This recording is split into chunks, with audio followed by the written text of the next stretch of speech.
Hi friends, I'm Navkiran and I welcome you all to my channel Navkiran Nursing Classes. Friends जैसे आप सबको पता है कि मैं हर बार आप सबके लिए कोई ना कोई इंफॉर्मेटिव वीडियो लेके आती हूँ related to nursing and nursing profession. So आज मैं आपके लिए क्वेश्चनर पार्ट 3 लेके आई हूँ। जो लोग पहले से मेरी वीडियोस देख रहे हैं उनको पता होगा कि मैं पार्ट 1 और पार्ट 2 ऑलरेडी आपके साथ डिस्कस कर चुकी हूँ, जिसमें कि हम कुछ क्वेश्चंस डिस्कस कर चुके हैं। ऐसे क्वेश्चंस जो कि बहुत ही इंपॉर्टेंस रखते हैं, बिकॉज काफ़ी बारी ये क्वेश्चंस जो हैं वो काफ़ी लीडिंग इंस्टीट्यूट जो हैं जैसे कि पीजीआई, एएमसीएसआई, डीएसएसबी या और भी काफ़ी सारे जो सेंट्रल गवर्नमेंट इंस्टीट्यूट्स हैं या स्टेट गवर्नमेंट इंस्टीट्यूट्स हैं, उनके एग्जाम्स में रिपीट होते रहते हैं। तो आज भी मैं ऐसे ही कुछ क्वेश्चंस आपके लिए लेके आई हूँ, लेकिन अगर आप फर्स्ट टाइम मेरा चैनल देख रहे हैं तो kindly subscribe my channel. Subscribe करने से क्या होता है कि आने वाली वीडियोस जो हैं उनकी नोटिफिकेशंस डायरेक्टली आप तक पहुंचती है और आप डायरेक्टली मेरी वीडियोस जो है वो देख पाएंगे। और काइंडली अगर आपको ऐसा लगता है कि मेरी वीडियोस आपके लिए यूजफुल हो रही हैं तो इनको लाइक करें और अपने फ्रेंड्स और कलीग्स और स्टूडेंट्स के साथ प्लीज जरूर शेयर करें, because they can be very helpful for those who are preparing for upcoming nursing exams. तो चलिए, आज का जो क्वेश्चन बैंक है दैट इज पार्ट 3। और if you are preparing for PGI MCSI then this is going to be very helpful for you for other central and state government exams also. So the first question is that is 41। Actually ये जो question है already हम 40 discuss कर चुके हैं, जैसे मैंने बताया पार्ट 1 और पार्ट 2 में। तो अभी हम 41 से स्टार्ट करेंगे because this is our part 3। तो ये क्वेश्चंस क्योंकि रैशनल्स के साथ हैं तो वीडियोस बहुत लंबी हो जाती हैं, इसलिए मैंने इनको 20-20 करके डिस्कस कर रही हूँ। तो now today is question 41। So the question is what is the primary goal for the patient admitted with fracture. So the option A is nutrition, option B is pain management, option C is calcium supplementation और option D immobility. So what could be the answer to that? हमारा primary goal क्या होगा? Let's see. It's D, immobility. तो rationale is, देखिए friends, यहाँ पे ये जो एक क्वेश्चन है ये प्रायोरिटी बेस्ड क्वेश्चन है। ऑल्दो इसकी जो चारों ऑप्शन हैं दे आर करेक्ट। न्यूट्रिशन भी बहुत इंपॉर्टेंट है, पेन मैनेजमेंट करना भी बहुत इंपॉर्टेंट है, कैल्शियम सप्लीमेंटेशन देंगे तो हीलिंग होगी, और इमोबिलिटी जो है वो भी मेंटेन करना करके रखना जरूरी है। लेकिन इन चारों में हमें प्रायोरिटी ढूंढनी है कि सबसे ज्यादा जरूरी क्या है। तो सबसे ज्यादा जरूरी ऑब्वियसली इमोबिलिटी है। ऐसा क्यों? क्योंकि जब एक बोन का फ्रैक्चर होता है तो हम रिडक्शन करके उस बोन को अलाइनमेंट में लेके आते हैं, तो उस अलाइनमेंट को मेंटेन करके रखना बहुत जरूरी होता है, क्योंकि उससे हीलिंग प्रमोट होता है। तो अगर आप जॉइंट को जो है, या सॉरी फ्रैक्चर्ड बोन को आप इमोबाइल करके नहीं रखोगे तो उसकी हीलिंग जो है वो पॉसिबल नहीं होगी। तो इसलिए इमोबिलिटी जो है वो सबसे पहले मेंटेन करके रखना, और इसी वजह से हम कास्ट जो है वो अप्लाई करते हैं पेशेंट को। The next question is the major innervation to the diaphragm is option A C2, option B C3, option C C4 या option D C5. So let's see what could be the answer. The answer is C C4। और इससे पहले कि इसका मैं rational बता दूं, मैं आपको एक चीज बता देती हूँ। ये जो क्वेश्चन है ये इतनी बारी रिपीट होता है, स्पेशली जो हमारे प्रीमियर इंस्टीट्यूट्स हैं उनमें, क्योंकि ये स्पाइनल इंजरी के साथ रिलेटेड क्वेश्चन है। और स्पाइनल इंजरी जो टर्शरी केयर इंस्टीट्यूट्स होते हैं उनमें बहुत सारे पेशेंट्स जो हैं वो आते रहते हैं। सो दे वांट कि उनके इंस्टीट्यूट में जो नर्सिंग ऑफिसर आ रहे हैं उनको इस चीज़ की नॉलेज होनी चाहिए। तो बेसिकली स्टूडेंट्स, जो C4 होता है ना, यहाँ से हमारी जो फ्रेनिक नर्व है वो निकलती है, जो कि मेजर इनर्वेशन है डायाफ्राम को। तो बेसिकली अगर फ्रेनिक नर्व में इंजरी होती है तो पेशेंट को रेस्पिरेटरी फेलियर जो है वो हो सकता है। आपको ये भी पता होना चाहिए कि अगर C4 या इसके अबव कोई इंजरी होती है जैसे C3 C2 में, तो ये बहुत ही फैटल होती है। पेशेंट को जो प्रोग्नोसिस है वो बहुत ही पुअर होता है। आपका पेशेंट रेस्पिरेटरी फेलियर में तो जाता ही जाता है, साथ ही उसकी पूरी बॉडी में भी पैरालिसिस हो सकता है। The next question is DVT is indicated by option A Homan sign, option B Kernig sign, C Trousseau sign या D Chvostek sign। तो इसका आंसर देखते हैं क्या होगा। It's a, Homans sign. Actually DVT का फुल फॉर्म है deep vein thrombosis. ये कॉम्प्लिकेशन है काफ़ी सारी सर्जरीज के बाद, मतलब पोस्ट ऑपरेटिव कॉम्प्लिकेशन है, और प्रेगनेंसी यानी कि डिलीवरी के बाद जो है ये काफ़ी लोगों को हो जाता है डीबीटी। ये इमोबिलिटी का कॉम्प्लिकेशन है बेसिकली। तो इसमें क्या होता है कि किसी वेन में कोई क्लॉट जो है वो अटक जाता है, किसी डीप वेन में, बड़ी वेन में, जिसकी वजह से जो सर्कुलेशन है वो ब्लॉक हो जाता है। तो बेसिकली इसको डायग्नोज करने के लिए हम जो प्रोसीजर करते हैं उसमें अगर हम बेसिकली क्या करते हैं कि जो फुट है उसको डॉर्सी फ्लेक्स करते हैं, जिसकी वजह से पेशेंट की काफ मसल जो होती है उसमें पेशेंट को अगर पेन हो रहा है तो हम बोलते हैं कि होमन साइन पॉजिटिव है, that means DBT is present. So this is how we actually elicited. Next question is, according to WHO, the cutoff point for anemia in pregnant women is. So let's see what are the options. So option A is 13 gram per dl, option B is 12 gram per dl, C is 11 gram per dl, या D 10 gram per dl. So let's see what could be the answer. And it's C, 11 gram per dl. Friends, you should also know कि anaemia जो होता है वो दो तरह का होता है। One is a pathological anaemia, second is a physiological anaemia. और प्रेगनेंसी में जो एनीमिया होता है उसको हम बोलते हैं फिजियोलॉजिकल एनीमिया। एक्चुअली इसको फिजियोलॉजिकल क्यों बोला जाता है, क्योंकि क्या होता है कि प्रेगनेंसी में जो ब्लड वॉल्यूम है वो डबल हो जाता है, और ये डबल ब्लड वॉल्यूम जो है वो प्लाज्मा के इंक्रीज लेवल की वजह से होता है, जिसकी वजह से ब्लड डाइल्यूट हो जाता है। ऑल्दो जो हीमोग्लोबिन का लेवल है वो ठीक है, लेकिन ब्लड के डाइल्यूट होने की वजह से उसका लेवल जो है वो आपको लो दिखाई दे रहा है। तो इस वजह से इसको हम फिजियोलॉजिकल एनीमिया बोलते हैं। और जैसे प्रेगनेंसी खत्म होगी, मतलब जैसे डिलीवरी हो जाएगी, उसके बाद ये फिर से नॉर्मल हो जाएगा। The next question is, the first action of nurse in case of patient came to emergency with eviscerated wound is. Option 1 is encourage cuffing, option B is cover the wound with sterile NS soaked gauze, option C is pain management, and D is starting IV infusion. So क्या करेंगे सबसे पहले अगर eviscerated wound वाला patient आता है? The answer is B, cover the wound with sterile NS soaked gauze. तो actually इसका रैशनल जानने से पहले आप सबको ये पता होना चाहिए कि एविसरेशन ऑफ वुंड का मतलब क्या होता है। एविसरेशन ऑफ वुंड का मतलब है कोई भी ऐसा पोस्ट ऑपरेटिव वुंड जिसके सूचर्स जो हैं वो टूट जाते हैं, जिसको हम बोलते हैं, या जो सूचर लाइन है वो अलग हो जाती है, डिस्ट्रक्ट हो जाती है, और उसके बीच में से कोई ऑर्गन जो है वो भी प्रोट्रूड कर रहा है बाहर की तरफ, दैट इज कॉल्ड एज एविसरेशन। तो बेसिकली जो एविसरेटेड वुंड होता है ये एक तरह की इमरजेंसी है, और अगर आपके पास ऐसा कोई पेशेंट आ रहा है तो सबसे पहले आपने क्या करना है, आपने एक स्टेराइल गॉज लेना है, फिर उसको एनएस से वेट करना है। बिल्कुल स्टेराइल होना चाहिए सारा ये प्रोसीजर, तो इसलिए आपको असिस्टेंस के लिए भी कॉल करनी पड़ती है। तो आपको एक वेट स्टेराइल गॉज जो है उससे पेशेंट के वुंड को इमीडिएटली कवर करना होता है, बिकॉज इससे फर्दर जो डैमेज है वो प्रिवेंट होता है और ड्राइंग भी प्रिवेंट होता है। उसके बाद आप फिजिशियन को कॉल करेंगे। The next question is, hardness of water can be removed by adding option A KMnO4, option B bleaching powder, option C sodium bicarbonate, या option D chlorine. So what could be the right answer? That's C, sodium bicarbonate. So let's see.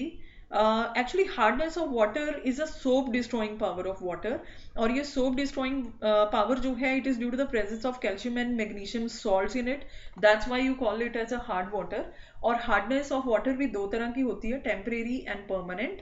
जो temporary hardness है that could be remove by boiling, और permanent hardness को remove करने के लिए हम sodium bicarbonate भी ऐड करते हैं, या एक और प्रोसेस होती है जिसको आप परम्यूटेड प्रोसेस बोलते हो। So that is also use to remove the hardness of water. लेकिन यहाँ पे जो हमें ऑप्शंस दिए हुए हैं उनमें sodium bicarbonate is the correct answer. The next question is, antidote to magnesium sulphate is. Option A protamine sulphate, option B declomycin, option C calcium gluconate, या option D calcitonin. So what could be the right answer? It's C, calcium gluconate. आपको ये भी पता होना चाहिए कि calcium gluconate को हम हमेशा पेशेंट की बेड साइड पे रेडी रखते हैं अगर आपका पेशेंट MgSO4 थेरेपी पे है या MgSO4 इंजेक्शन उसको लग रहे हैं। और यूजली ये जो मैग्नीशियम सल्फेट के इंजेक्शन है ये इक्लैम्शिया वाले पेशेंट में लगते हैं। तो इक्लैम्शिया वाले पेशेंट में एक प्रोटोकॉल होता है जिसमें हर 4 घंटे के बाद हम MgSO4 की मेंटेनेंस डोज देते हैं। तो इन दैट केस जो होता है टॉक्सिसिटी MgSO4 की जो है उसके बहुत चांसेस हो जाते हैं। तो in case of toxicity your patient may go into respiratory depression and because of that आपके पेशेंट की डेथ भी हो सकती है। तो इसलिए आपको कैल्शियम ग्लूकोनेट जो है वो हमेशा बेड साइड रेडी रखना है। अगर आपको ये लगे कि मैग्नीशियम सल्फेट की टॉक्सिसिटी हो रही है तो आप इमीडिएटली कैल्शियम ग्लूकोनेट देके अपने पेशेंट को सेव कर सकते हो। The next is in a patient with lactose intolerance, which sign indicates hypocalcemia?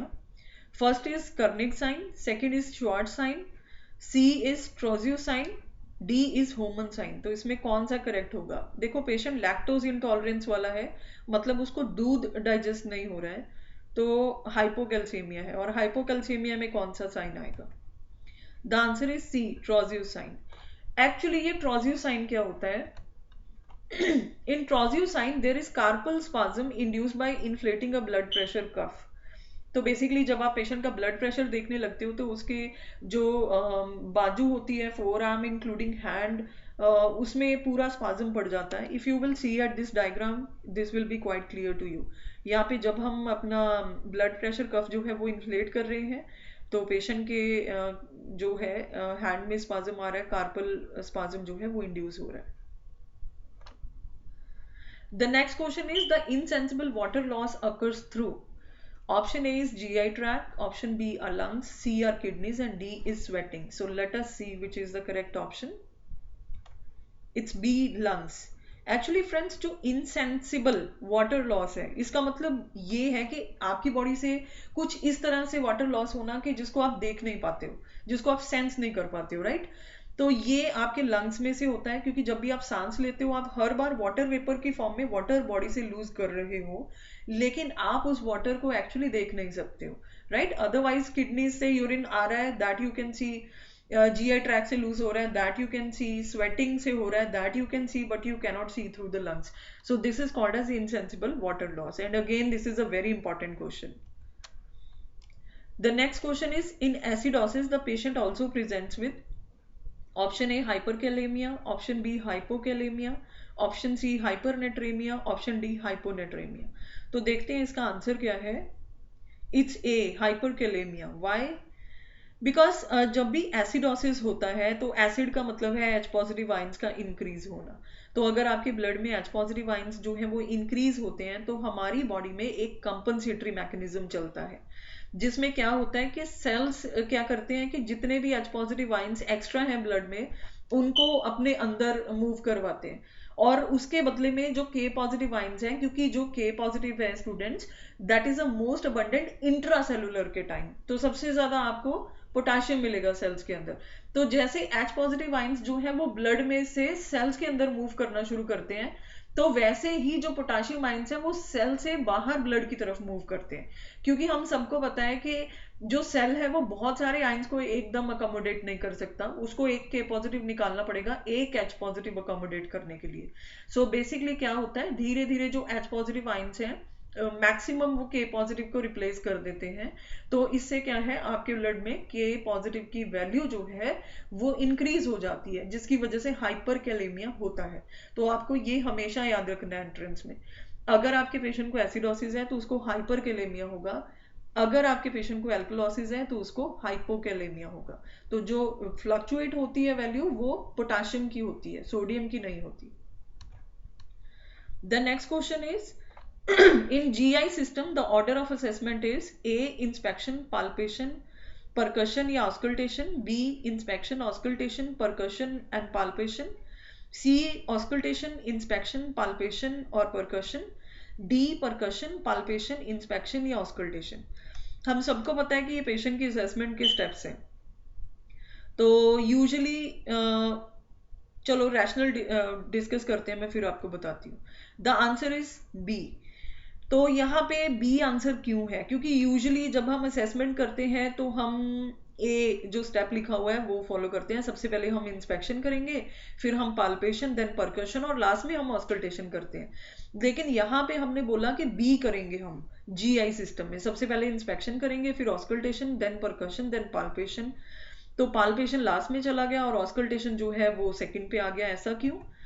क्योंकि जो एब्डोमिनल एग्जामिनेशन होती है ना स्टूडेंट्स, उसमें जो सबसे इंपॉर्टेंट फाइंडिंग होती है वो हम ऑस्कल्टेट करके पता करते हैं कि पेरिस्टाल्टिक मूवमेंट्स जो है वो प्रेजेंट है या नहीं है।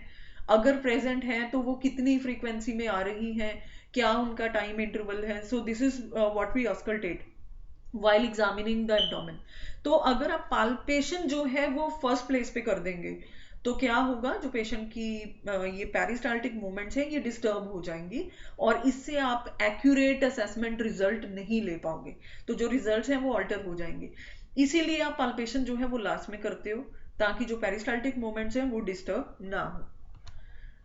नेक्स्ट क्वेश्चन है हमारे पास, opioid analgesic should never be given in a patient with option A acute pain, option B GI disturbances, option C myocardial infarction या ऑप्शन डी रेस्पिरेटरी डिप्रेशन। तो इसका आंसर देखते हैं क्या हो सकता है। It's D, respiratory depression. ऐसा क्यों? क्योंकि ऑपॉइड एनाल्जेसिक्स जो होते हैं वो सीएनएस डिप्रेसेंट्स होते हैं, एंड ऑब्वियसली अगर वो डिप्रेसेंट्स हैं तो वो रेस्पिरेटरी एफर्ट्स को भी डिप्रेस करेंगे। लेकिन कैसे?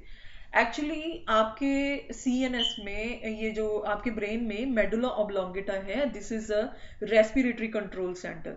तो क्या होता है कि जो सीएनएस डिप्रेसेंट्स हैं ऑब्वियसली वो हमारे जितना भी हमारा नर्वस सिस्टम है उसको डिप्रेस करते हैं। तो in the result of that आपका जो रेस्पिरेटरी एफर्ट्स हैं वो भी डिप्रेस होंगे और आपका पेशेंट जो है वो फर्दर रेस्पिरेटरी डिप्रेशन में जा सकता है। तो इसी वजह से हम ऑपॉइड एनाल्जेसिक्स जो होते हैं वो कभी भी रेस्पिरेटरी डिप्रेशन वाले पेशेंट में नहीं देते। It may aggravate there condition.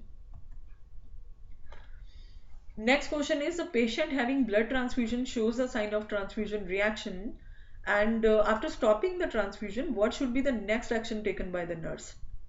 So the first option is remove the IV cannula.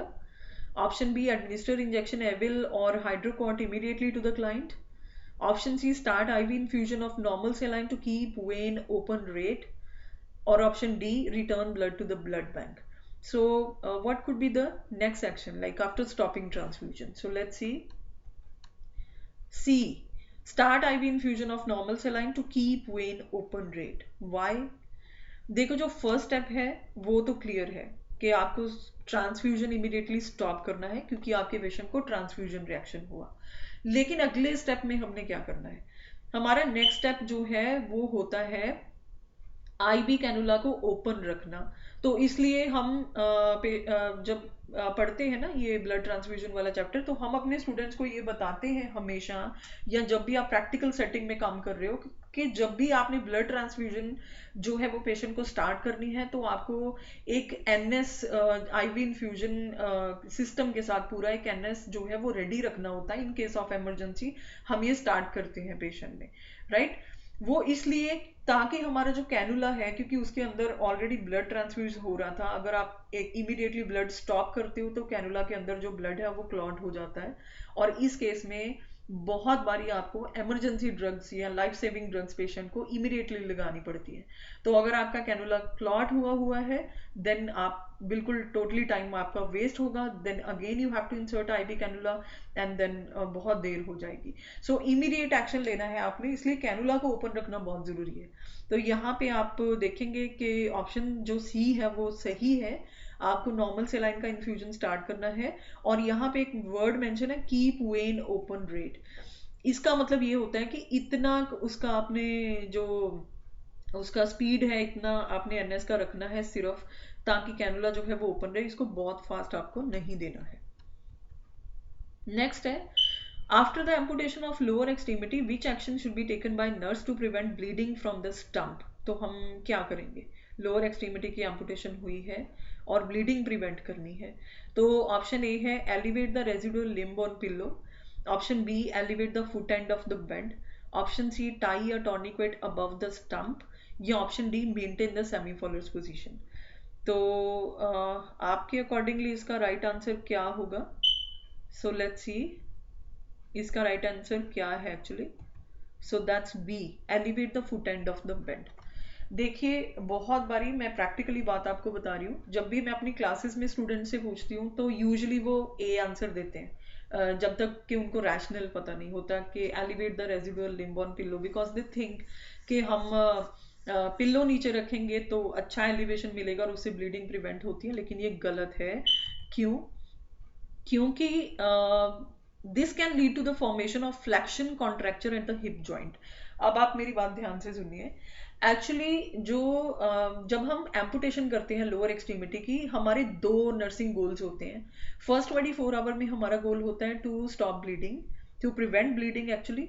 और 24 आवर के बाद जब हमारा पेशेंट हीमोडायनेमिकली स्टेबल हो गया, हमें ब्लीडिंग का इतना खतरा नहीं है, तो उसके बाद हम पेशेंट की रिहैबिलिटेशन के बारे में सोचते हैं। रिहैबिलिटेशन का मतलब है पेशेंट को प्रोस्थेसिस लगता है, ऑब्वियसली उसको नकली टांग लगेगी, प्रोस्थेसिस लगेगा ताकि वो चल पाए इन फ्यूचर। तो ये रिहैबिलिटेशन का पार्ट है। तो अगर आप पेशेंट की लिम्ब के नीचे पिल्लो रख दोगे तो हिप जॉइंट पे फ्लेक्शन कॉन्ट्रैक्चर पड़ता है, जिसकी वजह से पेशेंट की टांग फिर जल्दी सीधी नहीं हो पाती है और इन फ्यूचर पेशेंट को प्रोस्थेसिस लगाने में प्रॉब्लम होगी। तो हमेशा याद रखना, हम पेशेंट को जो है वो ट्रेंडलेनबर्ग पोजीशन देते हैं, उसका फुट एंड ही पूरा रेज कर देते हैं बेड का, ना कि उसके लेग के नीचे आप पिल्लो रखेंगे। हाँ, पिल्लो से आप उसकी लेग को सपोर्ट जरूर कर सकते हो, आसपास में दो पिल्लो रख के लेग को आप सपोर्ट जरूर कर सकते हो, लेकिन नीचे नहीं रखना है। Next question is 3 C's of oesophageal atresia और टेफ। टेफ का मतलब है ट्रेक्यू इसोफेजियल फिस्टुला। तो क्या हो सकते हैं इसके 3 C's? ऑप्शन ए है cataract, cardiac defect and celiac disease. B is quad death, croup और cystic fibrosis. C is CHD, that is congestive coronary heart diseases. Then colon cancer, club foot, then coughing, choking and cyanosis। तो देखते हैं इसका correct answer क्या है। It's D, coughing, choking and cyanosis. तो देखिए friends, जो इसोफेजियल एट्रेसिया उसका मतलब ये होता है कि इसोफेगस जो है ये कंटिन्यूस ट्यूब नहीं बनी, ये एक ब्लाइंड पाउच है जो कि रास्ते में ही जो है ब्लाइंडली खत्म हो गया, and it is not in continuity with the stomach. And जो टेफ है, ट्रेकियोसोफेजियल फिस्टुला, ये इसके साथ ही यूजुअली प्रेजेंट होता है। इसमें क्या होता है कि ट्रेकिया और इसोफेगस के बीच में एक फिस्टुला भी है। सो बेसिकली इसमें क्या होता है कि अगर तो हम पेशेंट की बेबी की पैदा होते एग्जामिनेशन कर लें और हमें पता चल जाए तो हम फीड विद होल्ड कर देते हैं, नहीं तो अगर आप पेशेंट को फीड दे देते हो तो फिस्टुला के थ्रू जो फीड है या बेबी की वैसे भी सिक्रीशंस या म्यूकस हैं तो वो ट्रेकिया में या लंग्स में एंटर करती हैं, जिसकी वजह से कफिंग या साइनोसिस होता है, और जो आप फीड दे रहे हो उसकी वजह से चोकिंग भी हो सकता है। सो जो 3 C's होते हैं, that is coughing, choking and cyanosis. The next question is ribbon-like stools are present in option A megacolon, option B intussusception, option C omphalocele या D cryptorchidism। तो इसका आंसर है A मेगाकोलॉन। तो मेगाकोलॉन को हम हर्शप्रंग्स डिसीज भी बोलते हैं। तो इस डिसीज में एक्चुअली रेक्टम में गैंग्लियोनिक सेल्स जो हमारे नर्व सेल्स होते हैं, दे आर नॉट प्रेजेंट। सो इसकी वजह से पेशेंट को सेंसेशन नहीं आती है, जिसकी वजह से कॉलॉन बहुत बड़ा हो जाता है, मतलब स्टूल पासिंग की सेंसेशन नहीं आती है, और कॉलॉन बड़ा हो गया तो उसको हम बोलते हैं मेगाकोलॉन। अब इसमें जब भी पेशेंट को स्टूल पास होंगे वो रिबन जैसे होंगे, इसीलिए जो है ये एक बहुत बड़ा कैरेक्टरिस्टिक फीचर है इस डिसीज का। और इंटरसेप्शन का मतलब है टेलीस्कोपिंग ऑफ इंटेस्टाइन, ओम्फेलोसील का मतलब है हर्निया एट द अम्बलाइकस, और क्रिप्टोर्काइडिज्म का मतलब है अनडिसेंडेड टेस्टिस। नेक्स्ट है हमारे पास client is presented with epistaxis यानी कि नोज ब्लीड, तो the nurse should instruct the patient to option A hyper extend the neck and keep the face upwards, option B to lie down flat on the bed and take rest, option C to blow the nose in order to clean out the secretions, या option D to sit up and lean forward. So the right answer is D, to sit up and lean forward. अब ऐसा क्यों? क्योंकि कई बार हम ये सोच लेते हैं कि हाइपर एक्सटेंड कराना होगा नेक को, अगर हम फेस को अपवर्ड करेंगे तो ब्लीडिंग शायद कम हो जाएगी या रुक जाएगी, पर ऐसा कुछ भी नहीं है। एक्चुअली जब आप पेशेंट को हाइपर एक्सटेंड या ऊपर को फेस करवाते हो तो उल्टा जो ब्लीडिंग है वो पेशेंट को एस्पिरेट हो सकती है, इसीलिए हम पेशेंट को जो है वो नोज पिंच करने के लिए बोलते हैं और बैठने के लिए बोलते हैं, and we tell the patient to lean forward so that जो भी ब्लीडिंग है वो बाहर की तरफ गिर जाए, वो अंदर की तरफ एस्पिरेट ना हो। सो this is what you instruct your patient. The next question is antidote to opioid is N-acetylcysteine, option B sodium polystyrene sulfonate, option C naloxone, या option D deferoxamine। So let's see. The answer is naloxone, option C. And you should also know that opioid should never be given in a patient with respiratory depression, जैसे हम पहले discuss कर चुके हैं, but also in कॉलीलिथियासिस। तो अगर patient को gall bladder stones है और उनकी पेन हो रही है, in that case also they should never be given. Even in pancreatitis these are not given. Actually जो ओपॉइड्स होते हैं ना, they contract the muscles. So basically cholelithiasis के केस में यूजुअली जो दर्द होता है, पेन होता है पेशेंट को, वो स्टोन के अटकने की वजह से होता है। डक्ट में स्टोन जो है वो ब्लॉकेज कर देता है। तो अगर आप ऑपॉइड एनाल्जेसिक्स दोगे तो फर्दर आपके पेशेंट को पेन एग्रेवेट होगा, ना कि रिलीफ होगा। The next question is neologism means. तो ऑप्शन है हमारे पास repeating speech of an other person, B is flight of ideas, C is making up new words with no meaning, D is filling memory gaps with fantasy. So देखते हैं इसका answer क्या है। It's answer is C, making up new words with no meaning. तो usually ये चीज़ जो है वो स्किज़ोफ्रेनिक पेशेंट में प्रेजेंट होती है। ये अगर आप वर्ड को देखेंगे तो इसका मतलब आपको समझ आ जाएगा। नियो का मतलब होता है न्यू, लॉजिज्म का मतलब है टू मेक द वर्ड्स और make anything. So नियोलॉजिज्म means making up new words. The next question is sense perception for which no external stimuli is present is option A delusion, option B illusion, option C hallucinations या option D deja vu. The correct answer is C hallucinations.